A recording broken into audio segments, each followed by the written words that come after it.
Hi guys, welcome to the CS Classroom. What we're going to do today is talk about how to build web applications using Django and Python. So let's start with what a web application is.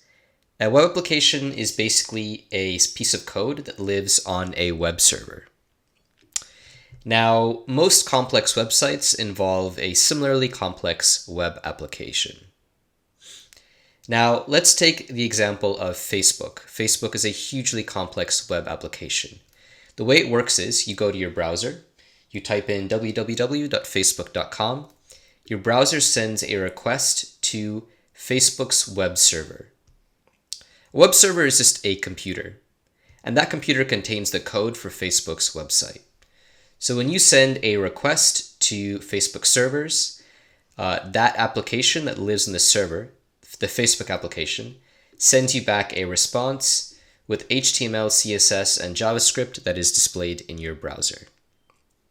Now, what that HTML, CSS, and JavaScript looks like and what information is being sent back is dictated by the web server. On the web server as well, you may have a database with your user information. So when you receive the login screen, you'll type in your email address and password. That'll get sent back to the web server. The web application will look up your information in its database, which is just a storage of data on users, and then send back the information in a response. So a web application enables the cycle of requests and responses, where the user is asking for data and then receiving data displayed in the form of HTML, CSS, and/or JavaScript.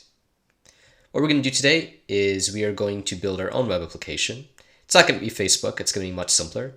But it's going to be code that lives in a web server and that accepts requests from a browser and returns responses in the form of HTML, CSS, or JavaScript. Now, Django specifically is a set of software programs and libraries, basically large amounts of code that allow us to develop web applications in Python. Now, Python, the standard Python that we know, doesn't include this functionality. Well, it does actually include this functionality by default, but if we were to just try to create a web application in standard Python, it would take thousands of lines of code more and a lot more time than just using Django takes. With Django, all this capability has already been built for us to use. Now, beyond just allowing us to quickly build a web application, it also provides us with an admin dashboard, so we can see what's going on in our web server behind the scenes. This saves a lot of time and headaches.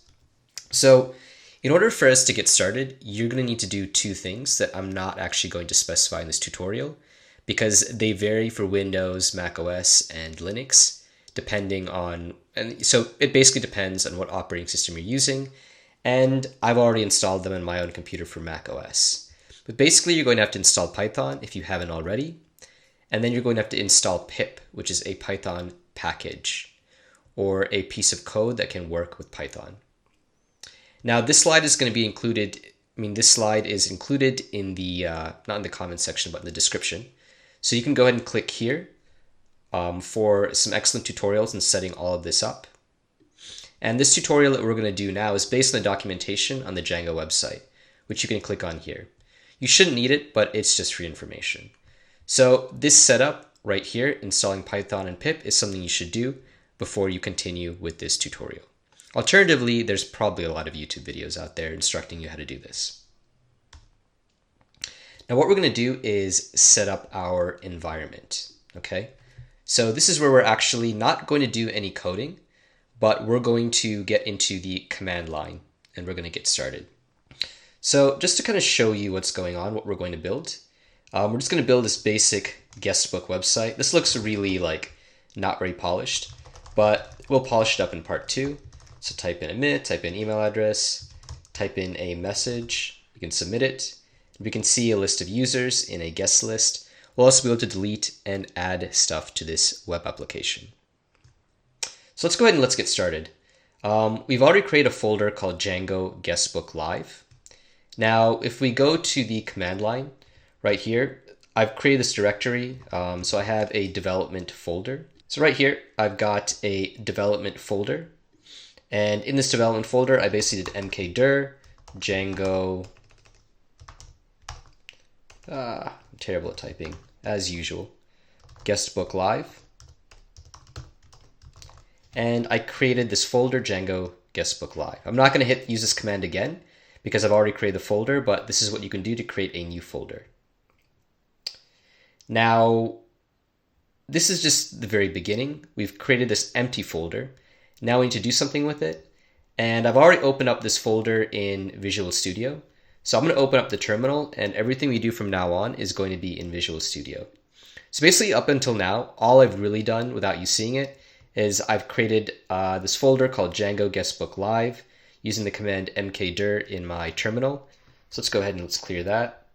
So we're going to do cd Django guestbook live. So now we're inside this folder, which is empty as we can see by ls. ls allows us to see what's in the folder, but we didn't receive a response, so there's nothing in there. The first thing we want to do is we want to use the pip package to install a package of code called pipenv.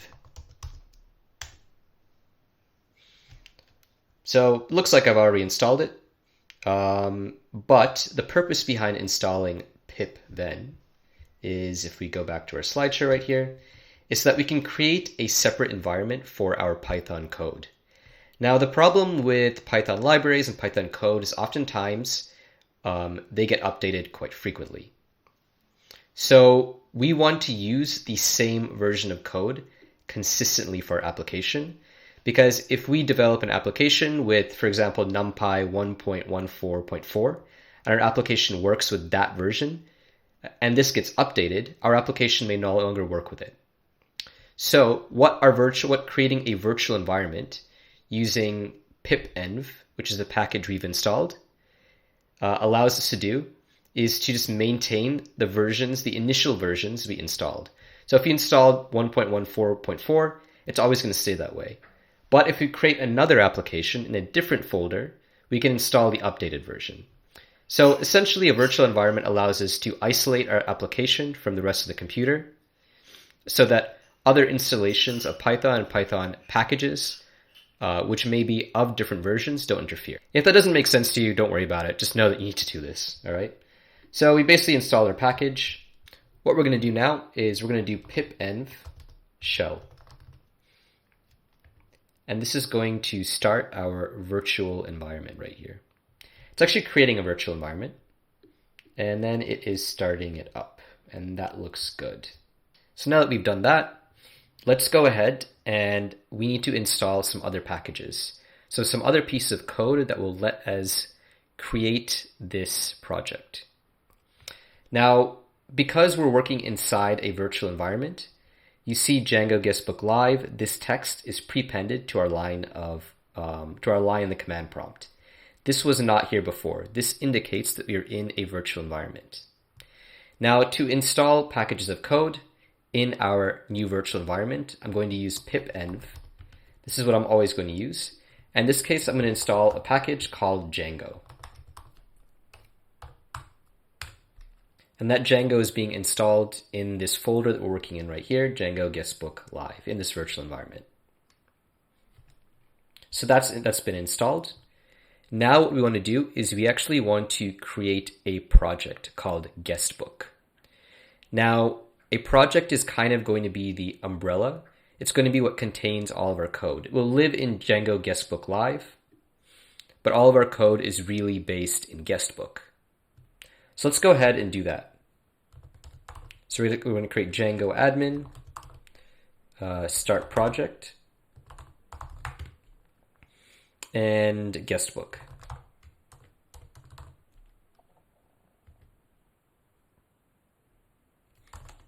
All right, so it looks like we created pip file and pipfile.lock, which are from our virtual environment from pipenv, and then we created the guestbook folder. Let's go ahead and let's see exactly what is in that folder. So we can see this right here in Visual Studio. Right here we've got a guestbook.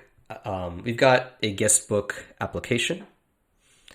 We have a couple of files in here, which are mainly for configuring our application. And then we have manage.py, which again has a variety of settings. This is really where our application starts from. with this main function right here. Other than that, most of these you'll never really get around to. URLs you'll use when we create our paths to basically our addresses to different parts of our application. But this is at the core of our application. This is where all the configuration is that the rest of our code will rely on. Now that we've done that, just to make sure that it is working, what we can try to do is try to run our application and see if it works. And we can do that by doing cd guestbook. So entering our guestbook folder. All of that still happened. I'm just clearing out the screen so it's easier for you to see what I'm doing. Then we can do Python. We can do python manage.py and then run server. Okay, so it says 127.8000 is already in use. Let's go ahead and let's end that. I had this demo running on another terminal window. So let's go ahead and give that another shot. Okay, so it says starting development server at HTTP 127.0.1 port 8000. So this means that in our browser, we can go ahead to this address. So we're going to go over to Chrome. We're going to go over to Chrome right here. And we're going to go ahead and type this in. And we have a little message here from Django that says we have successfully installed our application. So now that we've done that, let's just go ahead and create our own application, create our own web page, our own code. So going back to Django, we've created our project called Guestbook, and we have our configuration here. But in order for us to create our own code and to actually create our own application, we need to create another folder here that represents an app or an application, as I just said. It's going to represent the actual functional part of our entire web application. So to do that, and I just did Control-C to end the web server, and we're going to do Python manage.py start app guess. So we can go back here, and now in addition to a folder called Guestbook, we have a folder called Guests. And in here, we have a variety of useful things. We have admin.py, which will let us access an admin dashboard. We have models, which will let us interact with our database. We have views, which will let us accept requests from a browser, and then return HTML, CSS, and JavaScript. Then we already have a database, a SQLite database that's been created here for us to use. So let's get started in creating a real web application. This is basically the structure. When we make an HTTP request from our browser, which in this case is actually from 127.0.1 port 8000. So we're making that from Google Chrome. It gets sent to the urls.py file. From there, it sends it to views.py, where the appropriate code handles that request. And then it goes, if there's any data it needs to be read or written to, it goes to models.py. If there's any HTML that needs to be displayed, it goes to our template folder, which we haven't created yet, get some HTML, and then it sends it back to our browser. Now, this may not make so much sense now, but we will return to this later. So the first thing we want to do is we want to create our models. When we talk about creating models, that's going to be in the models.py file. And what that actually does is that helps us interact with our database. So that in models.py, we're basically going to specify what our table in our database, or what tables in our database are going to exist. Now, what we're going to do is we're just going to have one table called guest to hold all of our data on an individual guest in our guestbook app. So we're going to have class guest models.model. It's going to inherit from the models class. That means it's going to have a bunch of functionality that enables us to create this table in our database. We're going to have name equals models.char field. That field will have a max length of 200. We'll have an email address. and we're going to make that an email field. And basically what that means is if we try to input data into the database from our application that is not in the format of an email address, it will give us back an error message. So it's a form of validation. Then we'll have message equals models.text field. And finally, we're going to have submission date or actually we need to do that. So a text field is actually just a longer field of text. Like if we were typing a paragraph, we'd want to use a text field. And then we have submission date, and that's going to be models.datetime field. And the default is going to be the time at which this row is created in our table. So I'll have default datetime.now, and then blank equals true. And we actually need to import datetime for that, which is from the Python library, or the standard library. So from datetime import datetime. So okay, these are going to be the different columns in our guest table. We've specified this code, but Django will do the rest in terms of creating that in SQLite. But in order for that to happen, we actually do need to do a few things first. So the first thing we're going to do is we're going to go to guestbook settings.py, and right in here, not in middleware, we're going to add guest.apps.guessConfig. And what that corresponds to is right here to this field in our apps file in the guest directory. That basically tells our project that our guest application exists and it has models and it will be interacting with the database. And that goes right here in the installed apps array. So now that we've done that, well, let's go ahead and see. There's something more we really need to deal with at the moment. If we want to use other types of databases like MySQL or Postgres, this is where we would make that change.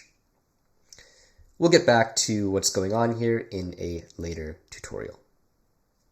But now going back to models, this is our model, and now what we want to do is we actually want to go to our command prompt.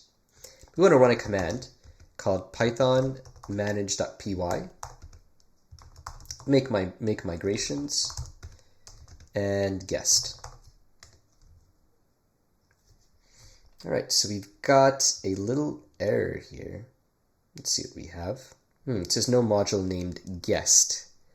I have a feeling because we called our app guests. So we need to run that again with a S. Let's try that again. No module named guess. Okay, so right here we need to add an S for guess and a comma to make sure this is included in our array. That was our error. Let's try that again. Okay, cool. We've created our migration for guess. Now what is a migration? Let's go to this folder right here and see what we have. We basically have a lot of Python code. And what this is going to do is this is going to be translated into SQL. So this is taking our data from our guest class right here, or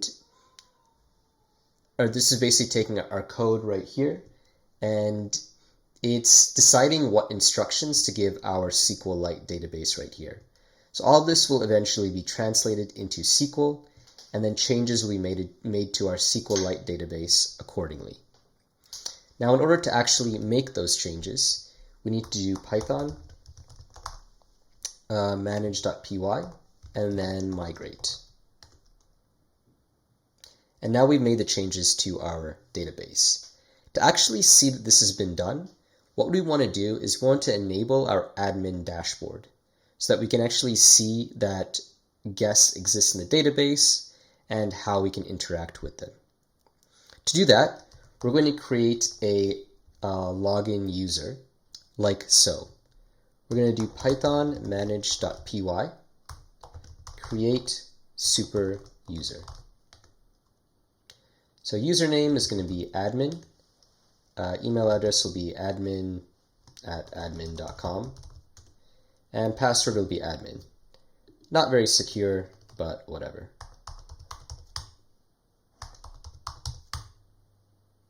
This password is too similar to the username. Yeah, let's just create it anyways. So our super user has been created successfully. Now that we've done that, we need to make a few more changes in our code. We're going to go to guess admin.py, and we're going to add our models here. So we're going to say from.models import guest. And so that guest is coming directly from here, from the models file. And now we're going to actually register this model. So this basically table of data with our admin site.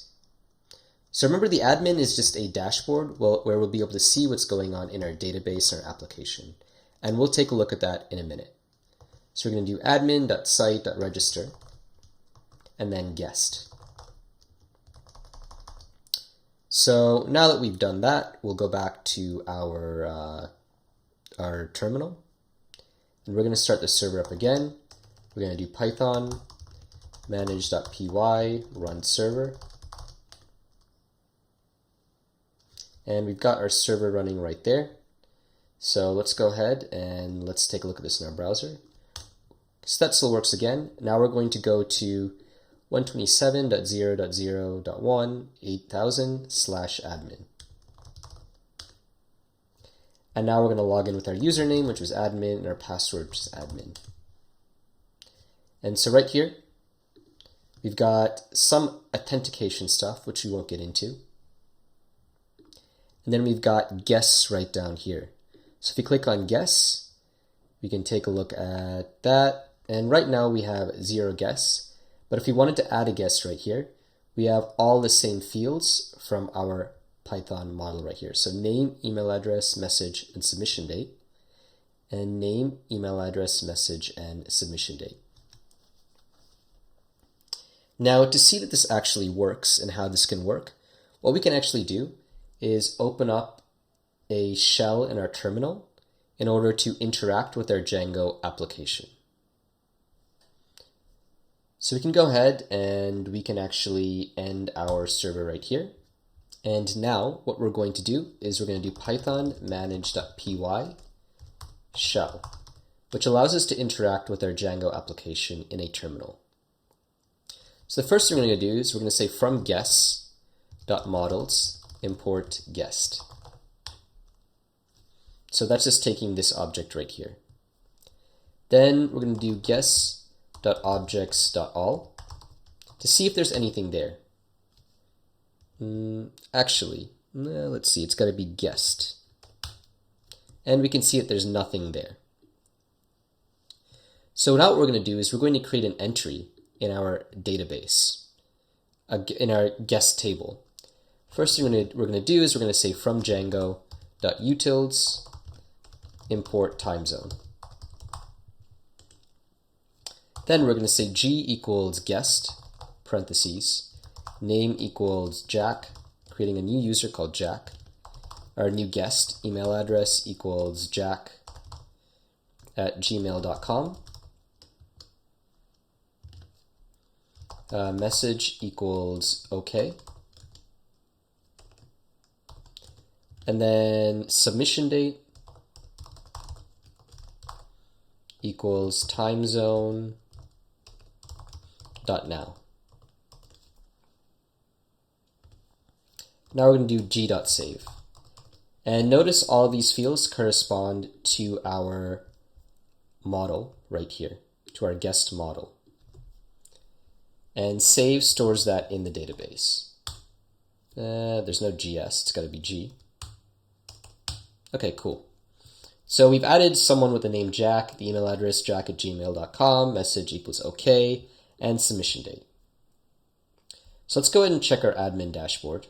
Let's go to guess. Okay, we got to start our server again, actually. We'll exit out of here. Okay, so as you can see, we've added a new guest object right here with the name of Jack, an email address of jack@gmail.com, and a message of OK.